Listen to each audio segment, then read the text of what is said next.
belajar.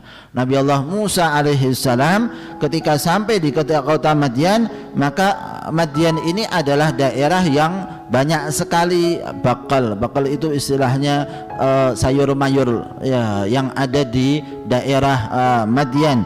Dan tatara'a min batnihi minal hizal, karena kurusnya Nabi Allah Musa alaihissalam yang waktu dalam perjalanan hanya makan daun-daunan pohon ya, daun-daunan pohon dimakan oleh Nabi Allah Musa alaihissalam, sehingga ketika melihat itu ya sudah merasa nyaman dengan sayur mayur saja Nabi Allah Musa alaihissalam ya.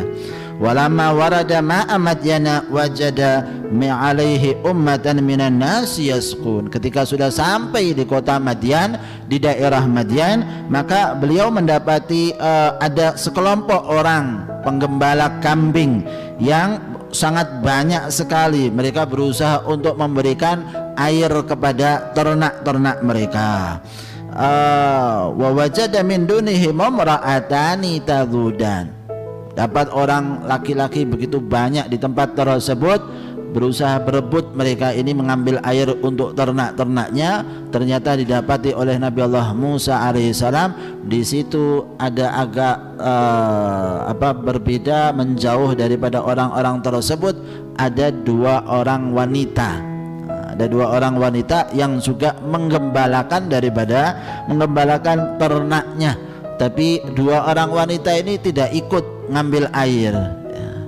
Mereka nyingkir terlebih dahulu dari para lelaki, menjauh daripada lelaki yang sedang mengambil air.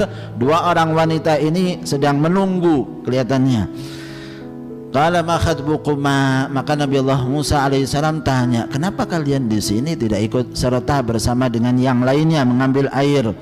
Qala ta'ala nasqi hatta yusdirar ri'a'u wa abuna syekhun kabir. Maka mereka mengungkapkan alasannya, mengatakan bahwa kita ini min adatina at-ta'anni, kita ini tidak tergesa-gesa dalam permasalahan ini mengambil air ikut bersama dengan mereka. Hatta yansarifar ru'ah, hingga kemudian para penggembala laki-laki ini keluar selesai daripada pemberian ternak-ternak mereka dengan air-air tersebut.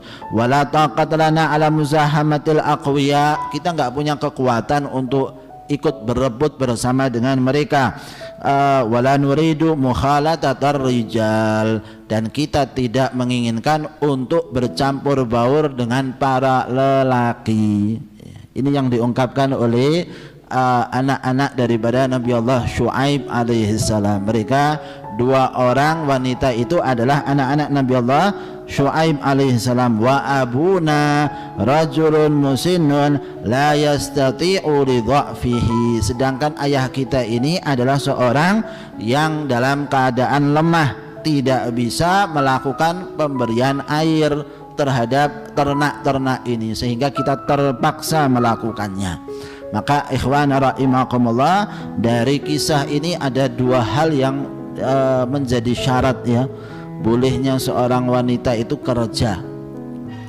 Seorang wanita mau kerja boleh, silahkan, tapi lihat adabnya ini.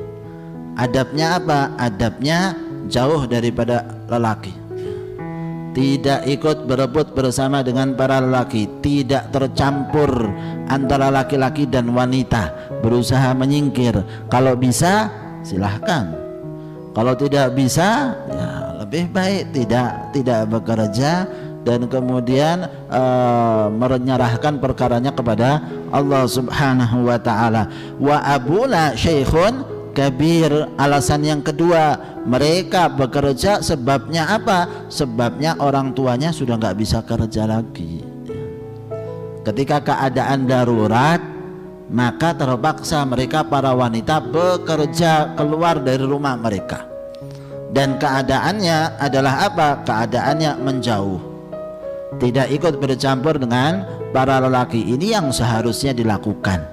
Apabila seorang wanita ingin melakukan kerja di luar rumahnya, kalau bisa seseorang wanita bekerja dalam rumahnya, itu adalah lebih afdal dan lebih utama. istri Rasul Shallallahu Alaihi Wasallam, saya lupa salah satu daripada istri Rasul, beliau itu bekerja juga apa, menjahit sesuatu, ya, membuat sesuatu dari pekerjaan tangannya dijual, lalu setelah itu kemudian beliau dapatkan uang sedekah. Kesukaannya adalah semacam itu.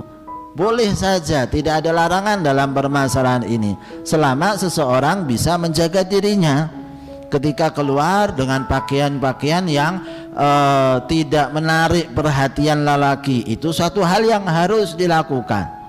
Kemudian tentunya ya tidak berdandan, tidak menghias diri, pasti tidak memakai minyak wangi yang akhirnya tercium bau orang laki-laki akhirnya bisa mencium bau wangi tersebut. Itu satu hal yang memang harus dilakukan. Seorang wanita keluar dari rumahnya dalam keadaan mewangian sehingga dicium oleh laki-laki yang lainnya, haram hukumnya. Maka semua itu harus dijaga. Kalau seseorang wanita ingin melakukan keluar dari rumahnya bekerja, sebagaimana Allah Subhanahu wa taala tampakkan di dalam ayat ini contoh tauladan bagi seorang wanita yang akan melakukan pekerjaan, yaitu apa? Jauh dari laki-laki dan dalam keadaan terpaksa. Ayahnya dalam keadaan sudah tidak mampu lagi untuk mengairi dan memberikan minuman kepada ternak-ternaknya.